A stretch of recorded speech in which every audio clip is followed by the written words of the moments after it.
En fait, l'Eucharistie et l'anthropologie, quel est le lien?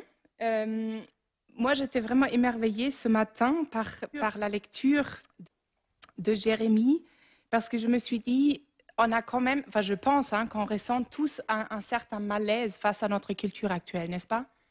Je suis la seule peut-être, mais bon, non, ok, d'accord.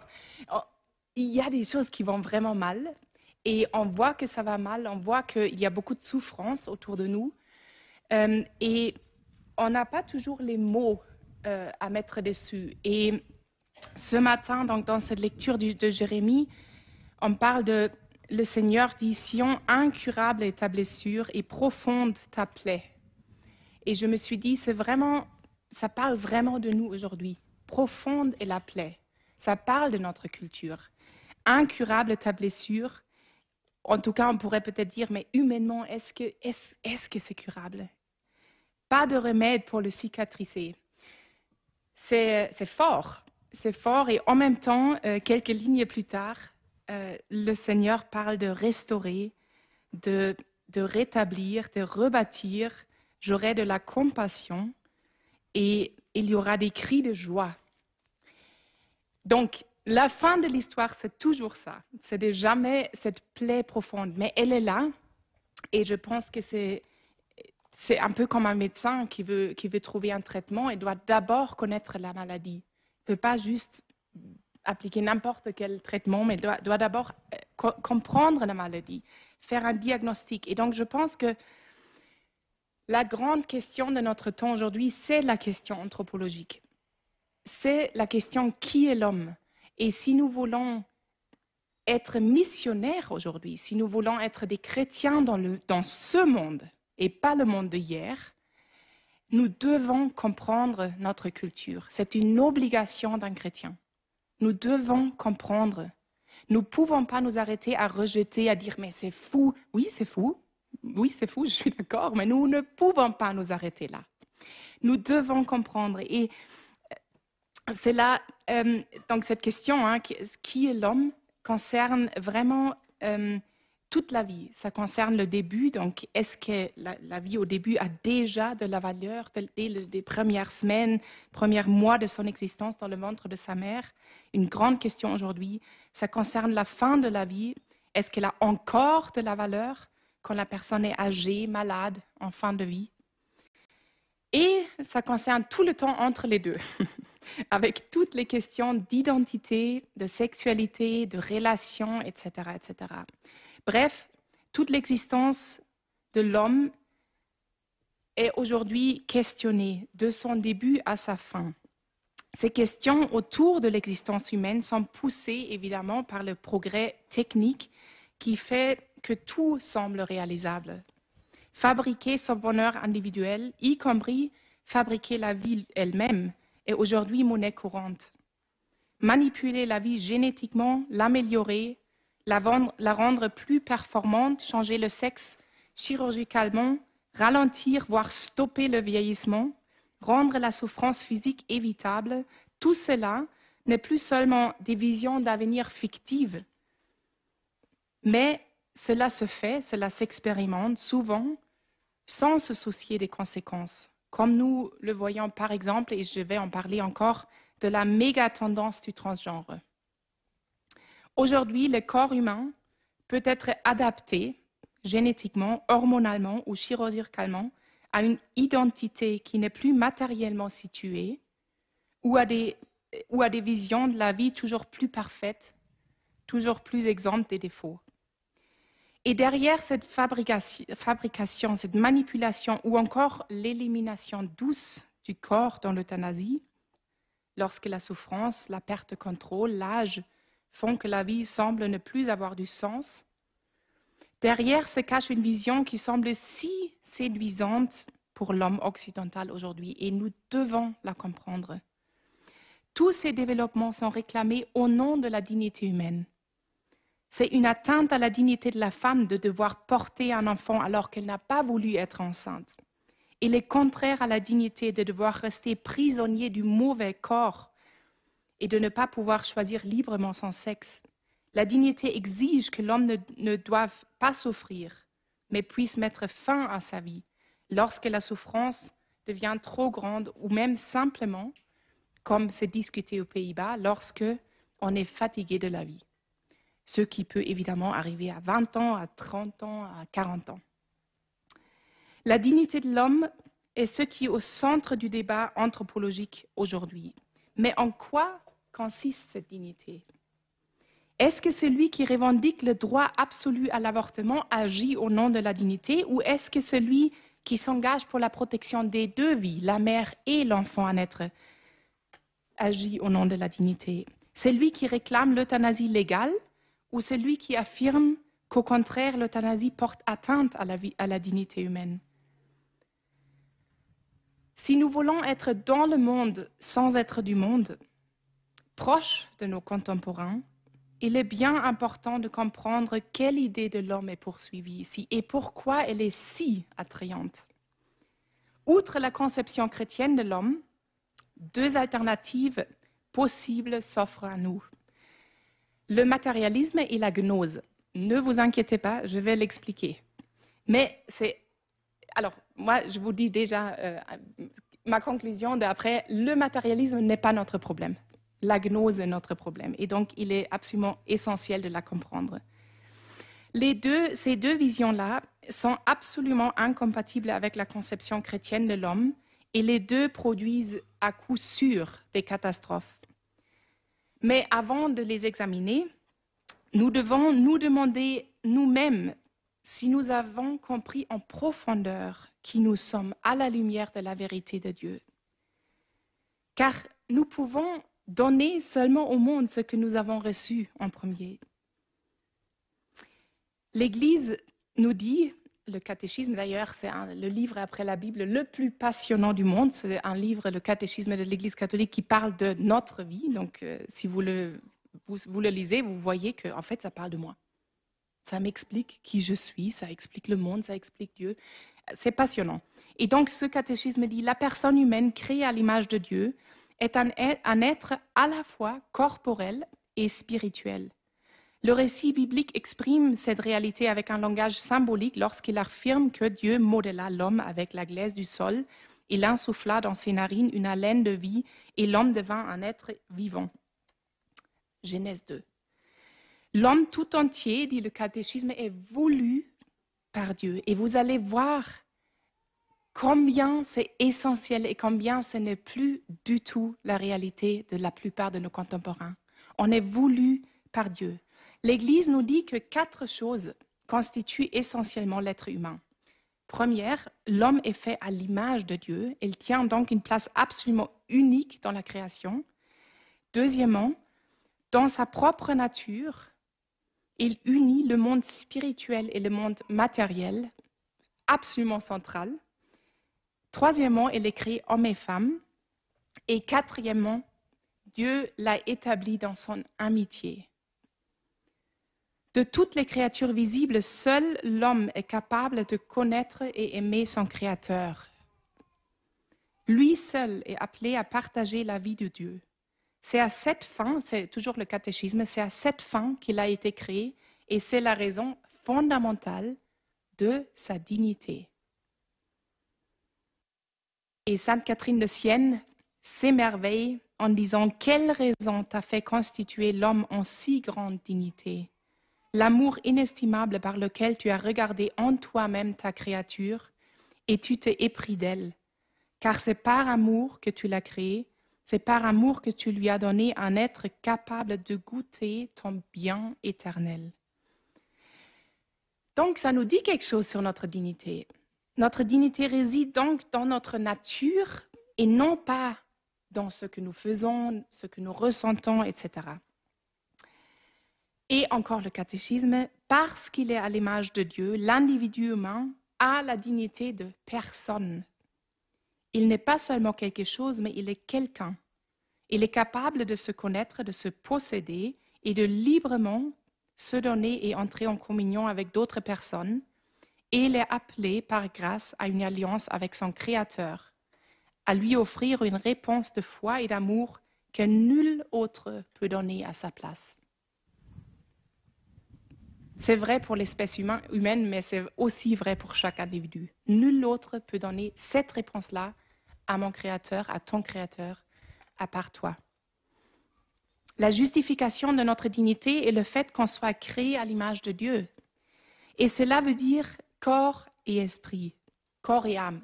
Dans ce contexte de cet enseignement, je l'utilise de manière interchangeable, âme et esprit. Qu'on est créé homme et femme capables d'une relation avec Dieu. Souvent, le terme âme désigne dans l'Écriture sainte la vie humaine ou toute la personne humaine. Âme signifie le principe spirituel de l'homme et le corps de l'homme participe à la dignité de l'image de Dieu. Et le corps humain précisément parce qu'il est animé par une âme spirituelle. Et c'est la personne humaine tout entière qui est destinée au salut, tout entière. Ce n'est pas que notre âme, ce n'est pas que notre esprit. Dans Gaudium et Spes, on peut lire corps et âme vraiment un. L'homme, dans sa condition corporelle, rassemble en lui-même les éléments du monde matériel qui trouvent ainsi en lui leur sommet et peuvent librement louer leur Créateur. Je traduis, parce qu'en un corps, on peut librement, un corps et un esprit évidemment, mais sans corps, ce ne serait pas possible, librement louer notre Créateur. Il est donc interdit, dit Gaudium et Spes, il est donc interdit à l'homme de dédaigner la vie corporelle. Mais au contraire, il doit estimer et respecter son corps qui a été créé par Dieu et qui doit ressusciter au dernier jour. Par conséquent, l'homme peut agir contre sa dignité en niant une de ces réalités qui le constituent. Bien qu'il reste évidemment créature, il ne peut jamais ontologiquement perdre sa dignité, mais il peut agir contre ce qu'il est en vérité, nier qu'on est fait à l'image de Dieu, nier qu'on est corps et esprit, nier qu'on est homme et femme, et puis, par conséquence, aussi nier qu'on est capable et appelé à entrer dans une relation avec Dieu. Puisque toutes ces négations sont tellement d'actualité aujourd'hui, regardons-les de plus près pour comprendre mieux notre culture aujourd'hui, condition nécessaire pour pouvoir proclamer la bonne nouvelle. Alors, soit je suis créature, soit je suis mon propre créateur, ce qui signifierait que Dieu n'existe pas. Et soit Dieu m'a créé par amour, soit il m'a jeté dans la vie sans amour et m'a laissé à mon sombre destin. Entre ces deux options, il n'y a pas de compromis. C'est soit l'un, soit l'autre. Il n'y a pas de mélange possible. On ne peut pas être un peu créature et un peu créateur. Dieu, logiquement, ne peut pas être un peu bon et un peu mauvais. Autant que chrétiens, nous croyons et nous avons cette immense grâce de croire en la meilleure version de toutes. Non parce que nous l'aurons imaginé ainsi, mais parce que c'est ainsi que Dieu s'est montré, s'est révélé à nous. Et si nous croyons ce que la Bible et l'Église nous enseignent est vrai, nous sommes créés par un Dieu absolument bon. L'homme découvre dans sa propre existence et dans le monde qui l'entoure un sens, un telos en grec, qu'il est appelé à accomplir. Sa vie a une direction, une orientation, un but, un sens. Toute notre existence a un sens et une signification. Notre âme immatérielle, notre corps matériel, le fait même que nous existions. Tout, notre corps et notre âme, a été créé pour que nous puissions librement choisir le bien et y découvrir la vie en plénitude que Dieu veut partager avec nous. De cette image de l'homme découlent évidemment des exigences éthiques. Tu ne tueras pas, tu aimeras ton prochain comme toi-même, tu ne voleras pas, tu ne commettras pas d'adultère, etc. Chacun de ces commandements de Dieu, qui sont un guide pour la vie en plénitude, découle logiquement et naturellement de la nature humaine. Ce ne sont pas des commandements imposés par un Dieu qui a eu des idées spontanées. En fait, ça découle de notre nature humaine, si nous la comprenons bien. L'alternative à la nature de l'homme, autant qu'image de Dieu, est quoi? Eh bien, c'est qu'on est un accident cosmique, sans Dieu, sans sens, sans télos, produit de processus atomiques aveugles, jeté dans une existence dénuée de sens. Une culture dans laquelle les hommes se comprennent de cette manière tombe nécessairement dans l'abîme du nihilisme, dans lequel seule l'autodéfinition de l'homme confère une identité. Dans ce monde nihiliste, la recherche de l'identité et la satisfaction des besoins illimités deviennent le sens existentiel de la vie. Se comprendre comme imago Dei, comme image de Dieu, conduit l'homme au contraire à une prise de conscience croissante de sa dépendance vis-à-vis de Dieu, ce qui lui offre une liberté croissante vis-à-vis du monde. Se considérer comme le produit d'un hasard cosmique semble être une liberté pour l'individu qui se croit autonome, mais c'est en fin de compte une liberté d'un orphelin. Il est livré à ce qui est plus fort que sa volonté, à son propre désir et au désir de ceux qui ont plus de pouvoir que lui. Autant que chrétiens, nous croyons que la réalité matérielle a autant d'importance et de bonté que la réalité immatérielle. Les deux peuvent se détourner de Dieu, les deux peuvent se pervertir dans le sens propre du mot, mais les deux sont fondamentalement bons et voulus par Dieu. Dieu a créé l'homme avec un corps et en deux versions, homme et femme. Il l'a doté d'un esprit, d'une âme immortelle. Et c'est grâce à son corps animé par un esprit que l'homme est capable d'aimer, d'entrer en relation les uns avec les autres, avec son environnement et avec Dieu. Dès le début, Dieu demande à l'homme d'assumer sa propre responsabilité, car il l'a rendu capable de faire des choix librement. Ces choix sont des signes visibles d'un corps animé par un esprit. La nature de l'homme n'est donc pas seule dans son esprit, mais dans l'unité de son esprit et de son corps. Et puisque c'est avec cette nature et pas contre elle que nous sommes appelés à la vie éternelle avec Dieu, nous croyons le plus fou de tout, eh bien c'est la résurrection du corps. C'est quand même assez incroyable. La foi chrétienne est absolument unique dans son postulat que la réalité matérielle a du sens. Cherchez ailleurs, vous n'allez pas trouver. Vous ne trouverez nulle part une théologie qui dit le monde matériel, votre corps a un sens. Le monde matériel fait si indissociablement partie du monde spirituel qu'il existera même pour l'éternité, évidemment sous une forme transformée. De même, toute la création, et pas seulement l'homme, souffre des conséquences du péché originel. De même, toute la création sera rachetée. Cependant, cette indissolubilité de l'unité corps-esprit est pour beaucoup aujourd'hui et pour notre culture actuelle non pas une bénédiction, mais une malédiction. Elle entrave notre liberté. Elle représente une restriction à la capacité de l'homme de choisir ce qu'il veut, à être ce qu'il est réellement, au-delà des limitations matérielles. Dans toute l'histoire de l'humanité, l'idée d'une existence libérée du poids du corps, de l'espace-temps et des contingences du monde matériel a attiré l'homme. Et à vrai dire, ça nous attire aussi. Enfin, moi, j'aimerais bien ne pas m'endormir dans mon temps de prière. J'aimerais bien ne pas avoir trop chaud, trop froid, trop je ne sais pas quoi. Donc, ça nous attire quand même aussi, cette idée. Mais la vraie question est celle-ci. Est-ce que notre véritable identité ne se situerait pas dans l'immatériel, dans notre esprit libre de toute restriction? Est-ce que notre corps et le monde matériel ne seraient pas une prison duquel il faudrait s'évader? Dans cette vision des choses, je peux effectivement utiliser mon corps comme je le souhaite, le modifier, changer de sexe, voire supprimer mon corps lorsqu'il est trop pénible. La rébellion contre l'unité irréductible de l'âme spirituelle avec un corps a été formulée dans le courant philosophico-religieux de la gnose, justement, qui a traversé les siècles en de nombreuses variations et qui affirme toujours la même chose.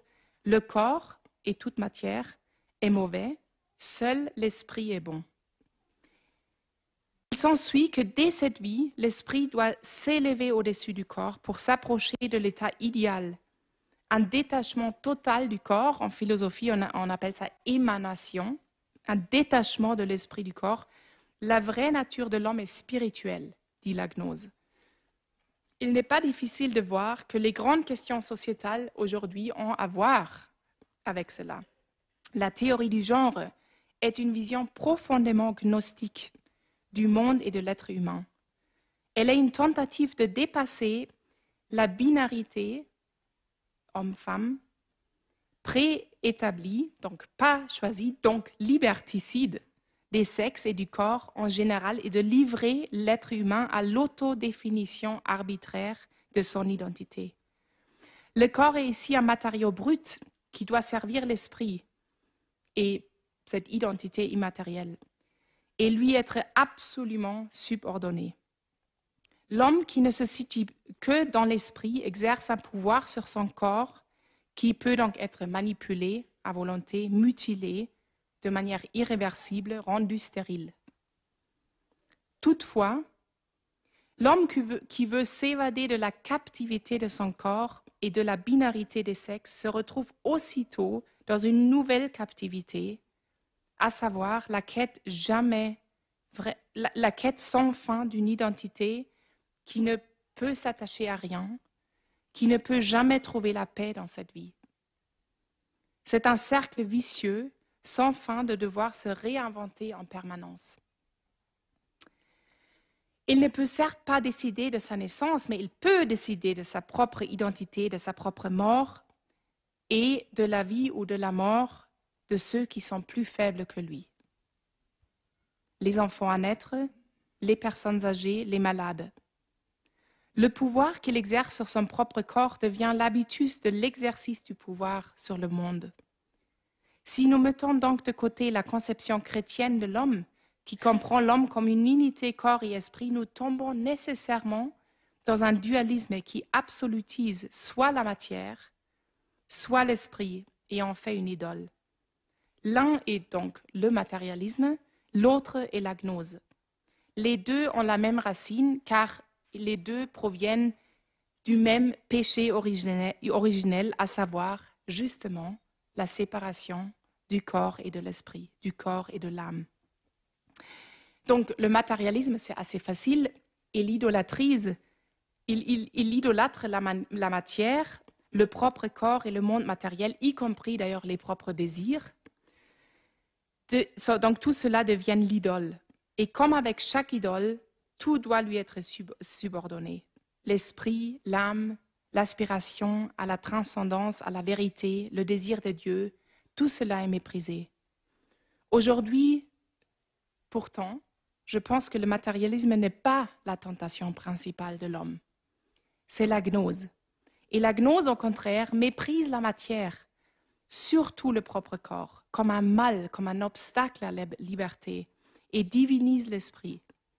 L'esprit devient l'idole qui demande ses sacrifices, comme n'importe quelle idole. Plus rien dans le corps ne doit être respecté, car plus rien a d'importance.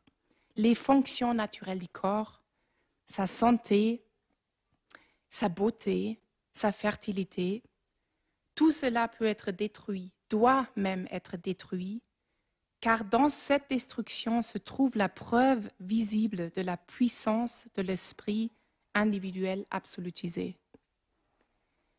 Les deux visions du monde, le matérialisme et la gnose, ont toujours conduit, toujours, aux pires catastrophes. Seulement dans le XXe siècle, regardons ce qui a conduit au goulag, aux camps de concentration. C'étaient les régimes athées qui ont sacrifié les gens en masse au nom d'une idéologie, soit matérialiste, soit agnostique. Aujourd'hui, la conception gnostique de l'homme, de l'être humain, conduit des dizaines de milliers d'enfants et d'adolescents à mutiler leur corps de manière irréversible avant même de la puberté, à détruire des fonctions saines et à le rendre stérile. On voit une augmentation de entre 600 et 2000% de cas par an. C'est une tendance de masse. 80% sont des filles. De quoi parlons-nous quand un enfant ou un jeune est transgenre? On parle des traitements hormonaux du sexe opposé qui produisent des destructions physiques irréversibles, notamment sur la fertilité. On parle des mastectomies pour les filles de 15 ans qui se font enlever leur sein, des mutilations chirurgicales de l'appareil génital, etc. Tout cela a des conséquences de santé graves et à vie. Et on fait des lois, comme dans mon pays, en Allemagne, on est en train de passer une loi, que tout cela, un adolescent de 14 ans a droit à tout cela sans consentement des parents. Le matérialisme et la gnose ont en commun de se caractériser par un profond mépris de l'être humain en tant qu'image de Dieu, unité, corps et âme, homme et femme. L'anthropologie gnostique s'impose politiquement dans la société par la redéfinition des droits de l'homme, qui font de l'individu un individu autonome et un absolu qui nie sa nature. Gnose, en fait, signifie connaissance. Donc, la pensée gnostique est, comme j'ai dit, extrêmement dualiste. Donc, Dieu est totalement inaccessible à l'homme. Et en raison d'une catastrophe cosmique, le monde inférieur est né, dans l'idée de la gnose, qui ne contient aucune révélation et qui ne pourrait pas entrer en relation avec cette divinité. L'homme est jeté dans ce monde et l'on est prisonnier, il ne peut s'en libérer que par, justement, l'émanation de l'esprit au-delà de la matière. Tout comme l'homme ressent son corps comme une prison, il en va de même pour le monde. Le monde, dans la pensée gnostique, est un système de pouvoir qui asservit l'homme. Toute relation n'est qu'un jeu de pouvoir. La seule issue est la fuite dans l'immatériel, dans l'esprit. Ainsi, la désincarnation de l'esprit devient le chemin du salut et de la rédemption. L'homme n'a besoin d'aucun sauveur, d'aucune grâce, d'aucune conversion. L'unique rédemption possible est le dépassement de la matière par l'esprit et donc aussi de son propre corps.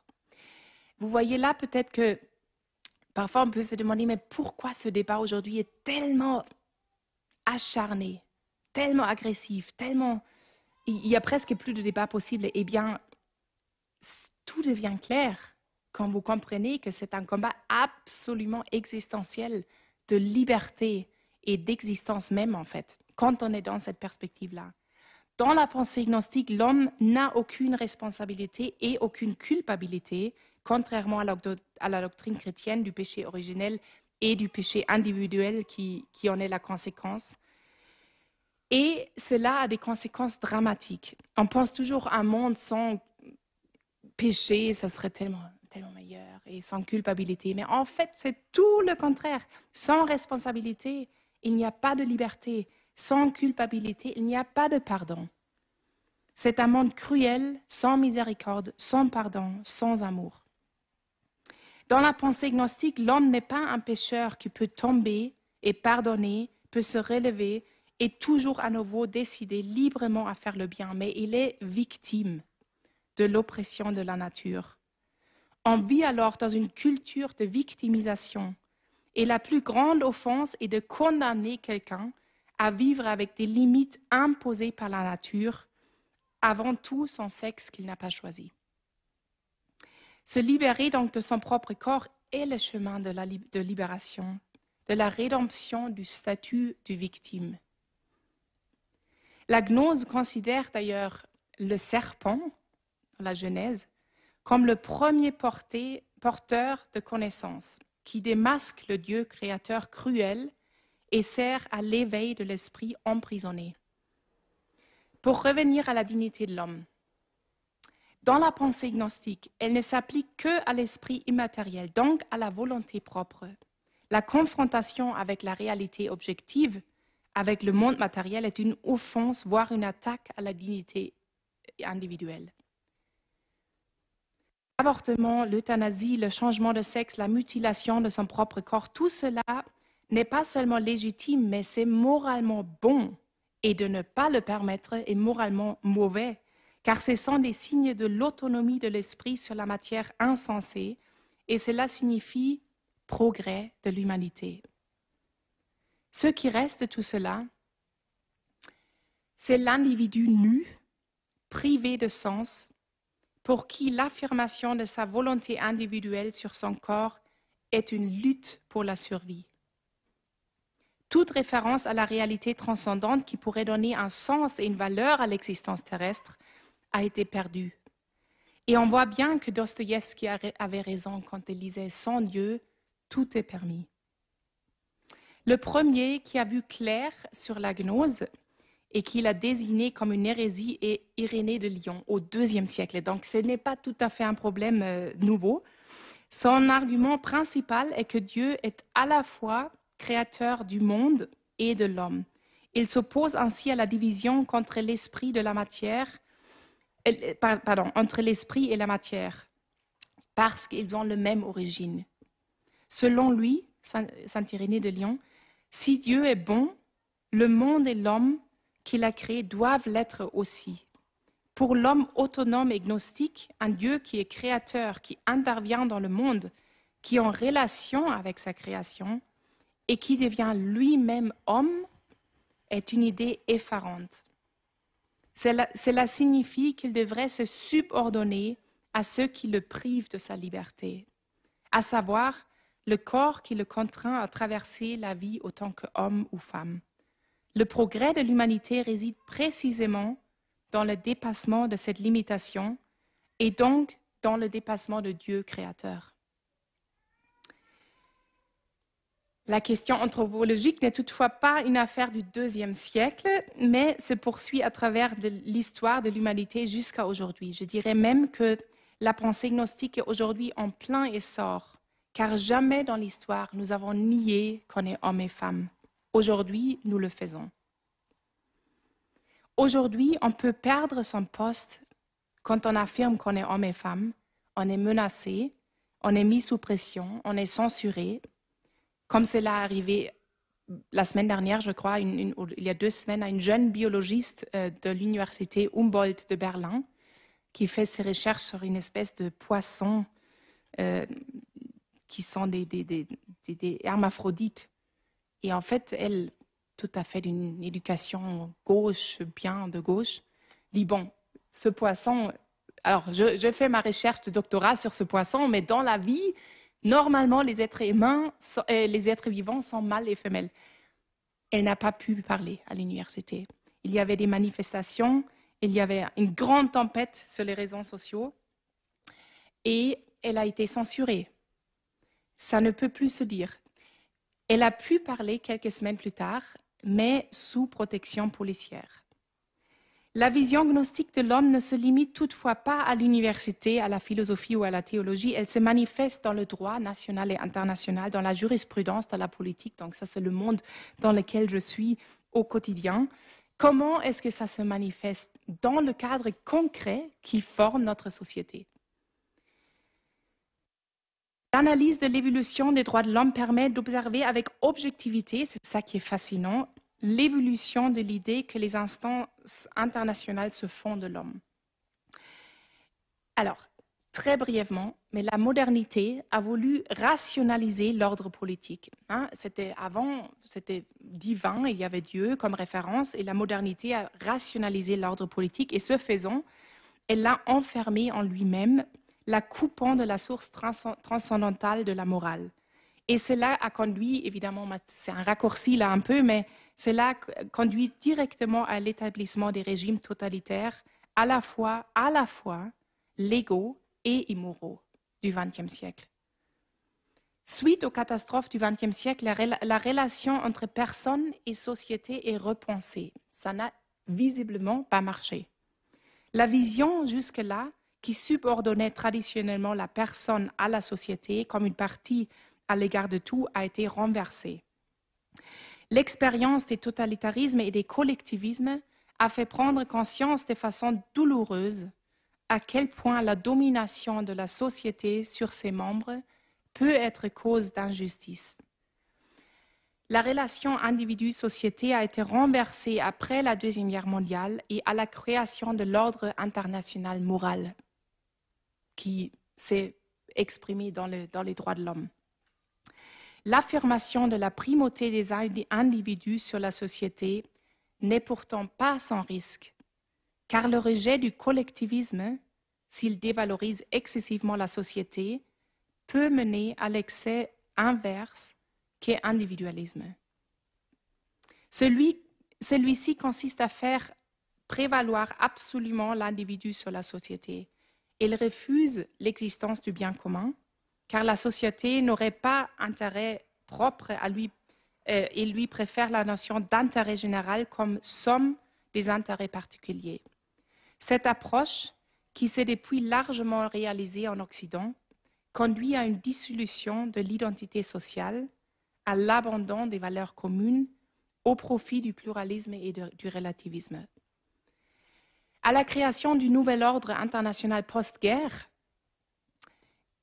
qui d'ailleurs contient beaucoup de bonnes choses, mais qui est loin d'être parfait, deux conceptions opposées de l'homme et de sa dignité, encore une fois, étaient en concurrence.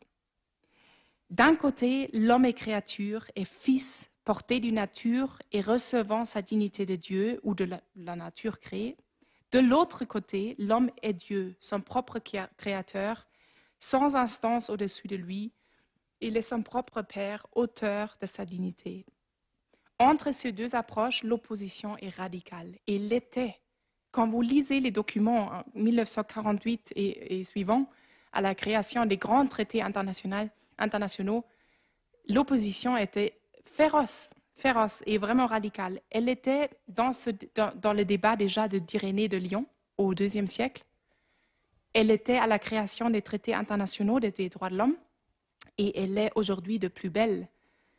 À la création de cet ordre international post-guerre, le monde était d'accord sur une chose: définir la base commune des systèmes politiques qui seraient immunisés contre des tendances totalitaires, respectant la personne humaine autant qu'individu, avec des droits et des libertés fondamentaux que l'État a une obligation de respecter. On était d'accord sur ce point. Pourtant, le monde qui se réunissait, qui était de la Chine à l'Union soviétique, à l'Europe, aux États-Unis, enfin le monde entier pratiquement,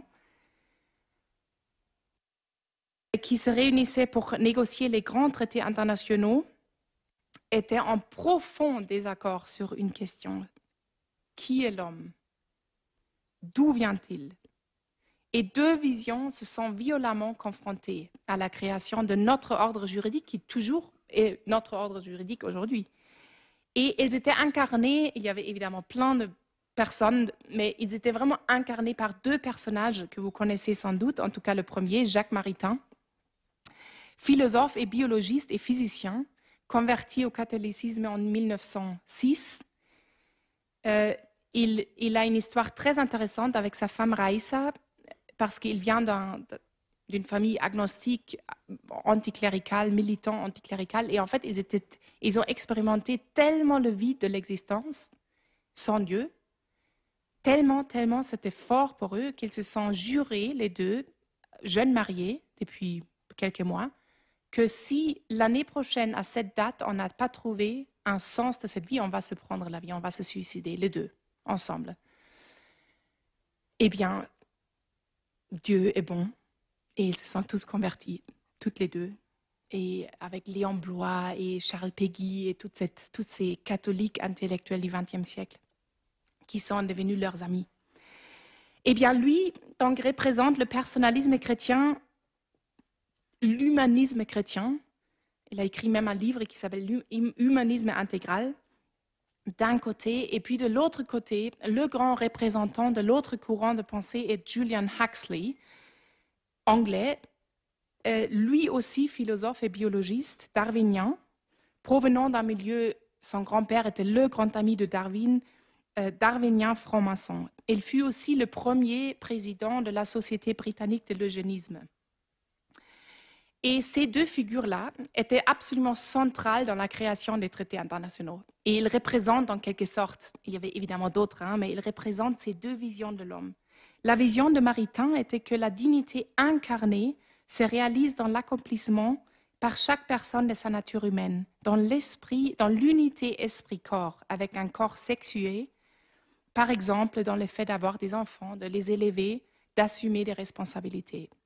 Tandis que pour Huxley, la dignité est désincarnée et consiste en une libération ou un dépassement par chaque personne de sa nature, justement.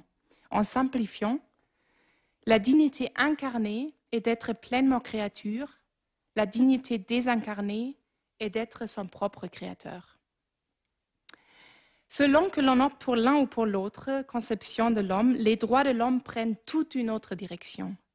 Ils sont l'expression soit du droit naturel, soit de la volonté arbitraire de l'homme.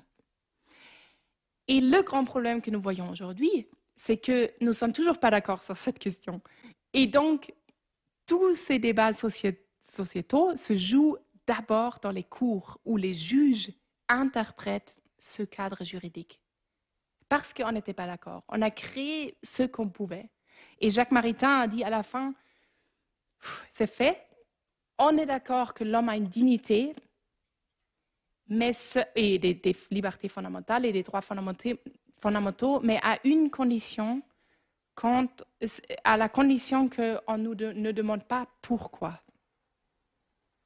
Et ce pourquoi est toujours la grande question aujourd'hui.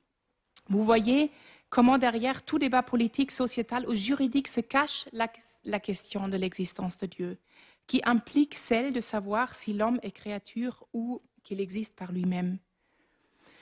En se révélant aux hommes, Dieu a aussi révélé l'homme à lui-même. Mais sans cette révélation de l'homme par Dieu, nous sommes condamnés à ne plus nous connaître que subjectivement, sans le miroir de l'altérité divine.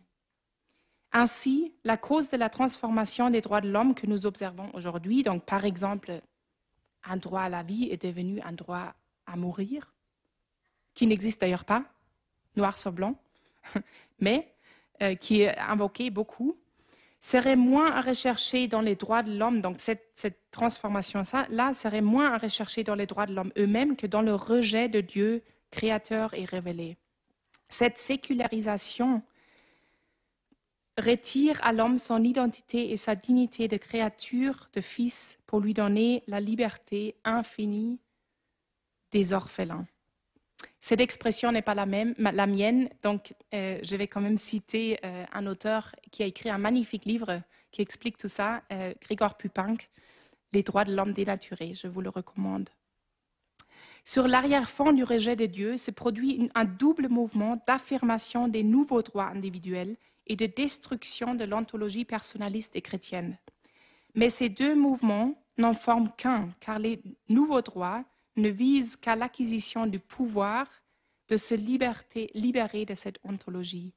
C'est ainsi que le pouvoir de la personne sur elle-même est libéré en brisant l'harmonie, en introduisant le conflit dans l'être. Ces nouveaux droits à l'avortement, à l'euthanasie, à l'homosexualité, à l'eugénisme sont tous l'expression de ce conflit. Ce sont des droits de la volonté sur le corps. Ils garantissent l'exercice d'un pouvoir même contre le propre corps.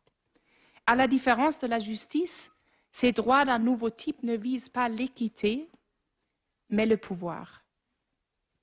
À présent, en Occident, l'origine de la dignité humaine s'est déplacée. Elle ne réside plus dans l'unité harmonieuse de corps et de l'esprit, mais dans la domination du seul esprit individuel. Le respect de cette dignité exige alors celui de son expression par la libre volonté individuelle.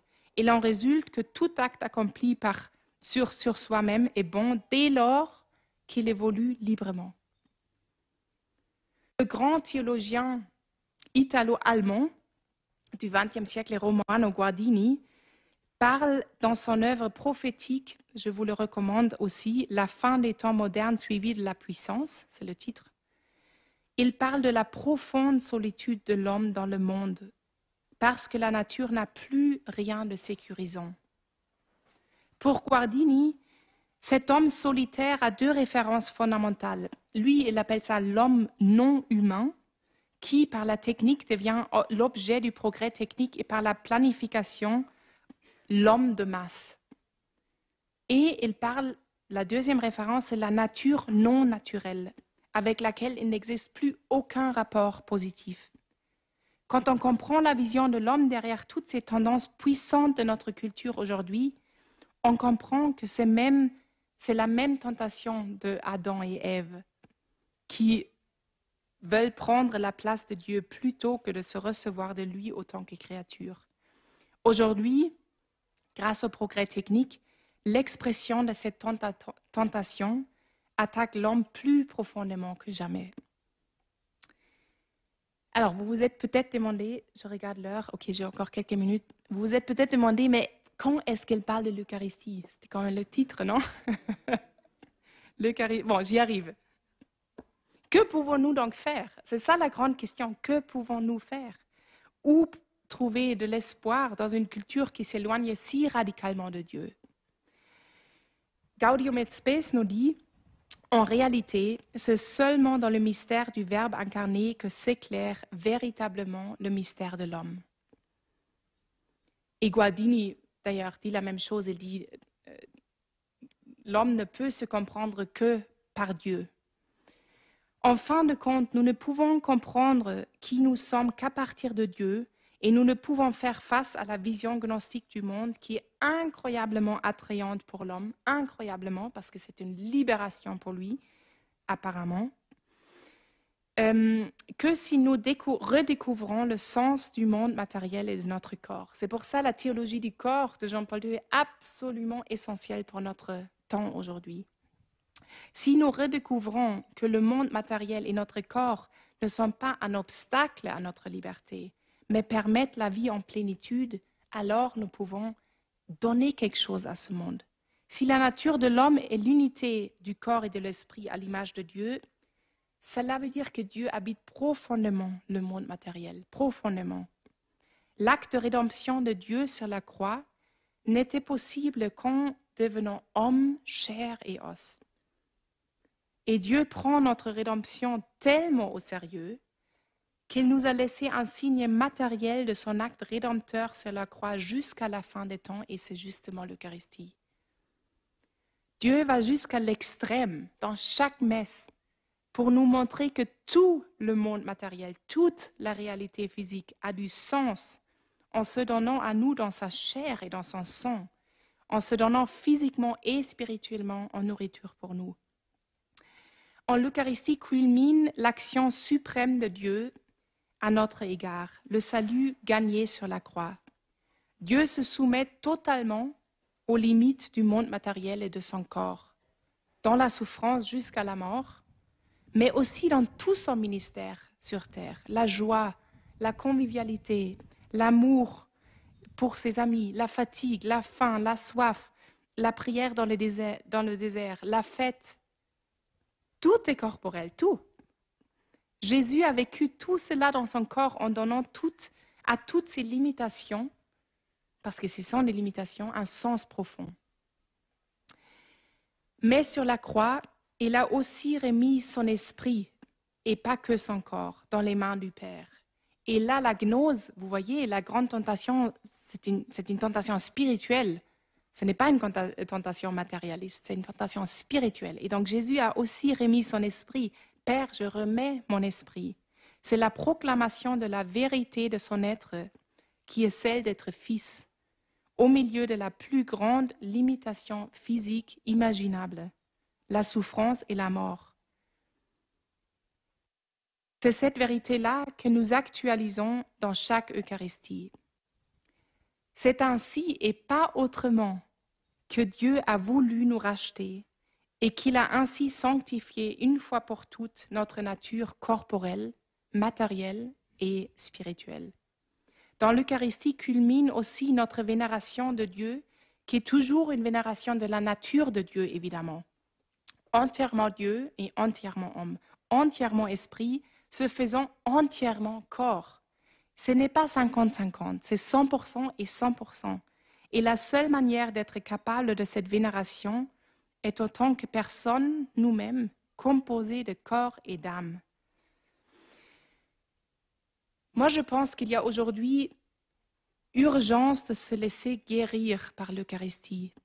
Si l'Église, si nous tous, nous voulons répondre à l'appel porter la bonne nouvelle jusqu'aux extrémités de la terre, nous devons comprendre que l'extrémité est juste devant nous. L'homme, pris par cette grande tentation gnostique, qui vit une solitude extrême à l'égard du monde, à l'égard des hommes et à l'égard de lui-même. Regardons vers le sommet de l'action de Dieu. L'Eucharistie, ce don ultime de Dieu, en corps et en esprit. C'est à partir d'elle que nous comprenons tout. Elle est comme le médicament contre les égarements qui coupent l'homme de la vie en plénitude, de la paix avec Dieu lui-même, de la communion avec les autres. Et nous voyons bien que dans notre société, ça va mal à tous ces niveaux. Nous ne savons plus vivre ensemble. Nous ne savons plus vivre avec nous-mêmes. Et ces égarements produisent beaucoup, beaucoup de souffrance. Le catéchisme dit sur l'Eucharistie, l'Eucharistie est l'action de grâce pour les œuvres de Dieu, la création, la rédemption et la sanctification. Dans chaque Eucharistie, nous sommes donc, ça c'est plus le catéchisme, c'est moi, nous sommes donc catapultés dans le mystère tout entier de Dieu qui agit avec son esprit dans le monde matériel. Donc la création, donc l'Eucharistie, ça c'est le catéchisme le dit, hein, dans l'Eucharistie, nous rendons grâce pour les œuvres de Dieu, la création, la rédemption et la sanctification. Donc la création, nous rendons grâce parce que Dieu a créé la matière et l'homme à son image autant que corps et esprit. La rédemption parce que Dieu s'est fait homme et nous rachète par le don total de son corps et de son esprit sur la croix. Et la sanctification parce que Dieu veut que nous puissions être entièrement guéris.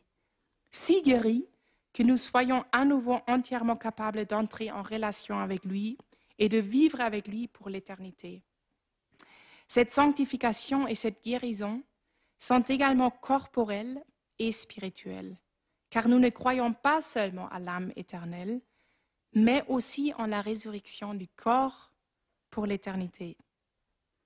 Nous voyons donc que Dieu écrit toujours l'histoire de son salut dans et à travers la réalité matérielle. Dans l'Eucharistie, dans la fraction du pain, le Christ se donne matériellement à nous jusqu'à la fin des temps. Toute sa divinité est comme enfermée dans ce pain de l'Eucharistie. C'est dans la matière transformée par l'Esprit que s'accomplit le salut. Toutefois, dès le début, la croix et l'Eucharistie divisent les disciples. Et je rappelle juste Jean 6, que vous pouvez lire plus tard en entier, mais je lis quelques versets. Jésus lui dit, « Tel est le pain qui descend du ciel, que si quelqu'un en a mangé, il ne meurt pas. Moi, je suis le pain vivant, je suis descendu du ciel. » Et paf, les Juifs se disputaient donc entre eux en disant, « Comment peut-on donner sa chair à manger ?» Quel scandale!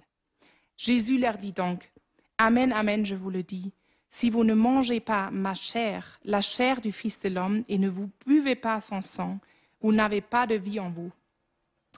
C'est lui qui mange ma chair et boit de mon sang de la vie éternelle, et moi je le ressusciterai au dernier jour. Car ma chair est vraiment nourriture et mon sang est vraiment boisson. » Et ça continue un peu, et puis les disciples disent, alors le verset dit, beaucoup de ses disciples ayant entendu dire donc, cette parole est dure, qui peut l'entendre? Ce qui choque les disciples, les sages, les prêtres juifs de l'époque autour de Jésus, c'est toujours cette unité radicale de l'esprit et de la matière. Le fait que Jésus se soit livré à son Père de manière si radicale, dans son corps, dans son âme, et qu'il n'ait pas hésité à soumettre sa divinité au monde matériel et pécheur, était, est et restera un scandale.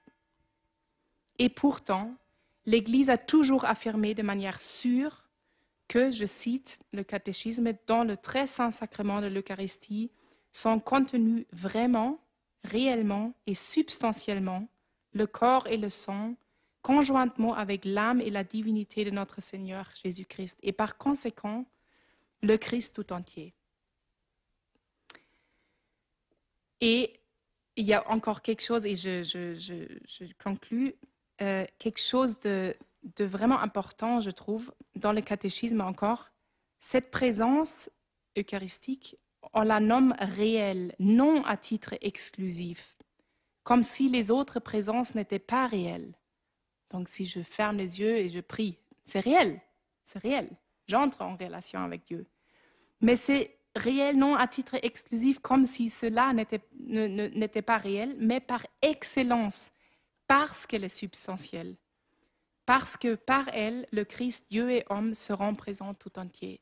Donc vous voyez que, évidemment, la réalité spirituelle est réelle, mais la présence par excellence, tout entière, c'est dans l'unité entre le monde spirituel et matériel. Et je veux conclure avec un tout dernier point qui sera très court, mais important. L'Église nous dit ceci, et ça c'est, si quelqu'un, enfin, vous pouvez lire les chapitres sur l'homme et sur l'Eucharistie dans le catéchisme, c'est magnifique. C'est 1377. L'Église nous dit que l'Eucharistie nous engage vers les pauvres. Et je cite, « Pour recevoir dans la vérité le corps et le sang du Christ livrés pour nous, nous devons reconnaître le Christ dans les plus pauvres, ses frères. » Et puis, le catéchisme cite Saint Jean Chrysostome, et il dit cela, « Tu as goûté au sang du Seigneur et tu ne reconnais pas même ton frère. Tu déshonores cette table même, en ne jugeant pas digne de partager ta nourriture avec celui qui a été jugé digne de prendre part à cette table. Dieu t'a libéré de tous tes péchés et t'y a invité. Et toi, pas même alors, tu n'es devenu plus miséricordieux. » Donc, moi je pense que là, il y a un lien direct dans notre culture. L'Eucharistie, si nous vivons de ça, si nous vivons de cet immense trésor que j'espère nous avons pu peut-être apprécier un peu plus en contemplant aussi l'alternative, en contemplant comment les gens vivent qui ne connaissent pas Dieu, eh bien, nous avons une obligation de vraiment devenir plus miséricordieux, mais la miséricorde ne peut que coexister avec la vérité si elle ne veut pas devenir une hérésie et du relativisme. Et donc, du coup, c'est là, et l'Église nous y invite, dans le catéchisme même, nous invite à devenir plus miséricordieux pour ce monde qui nous entoure à travers de l'Eucharistie. Et je pense que nous devons vraiment surmonter ce scandale de dire mais c'est fou, mais comment est-ce qu'on peut penser comme ça? Comment est-ce qu'on peut agir comme ça? Comment est-ce qu'on peut réclamer un tel droit? Et nous pouvons vraiment dépasser cela et dire mais en fait, là il y a une tentation spirituelle derrière qui est terrible et évidemment une responsabilité aussi et une solitude existentielle, une solitude très profonde. Et donc si nous avons cet immense trésor de l'Eucharistie, eh bien, utilisons-le pour ce monde. Merci beaucoup.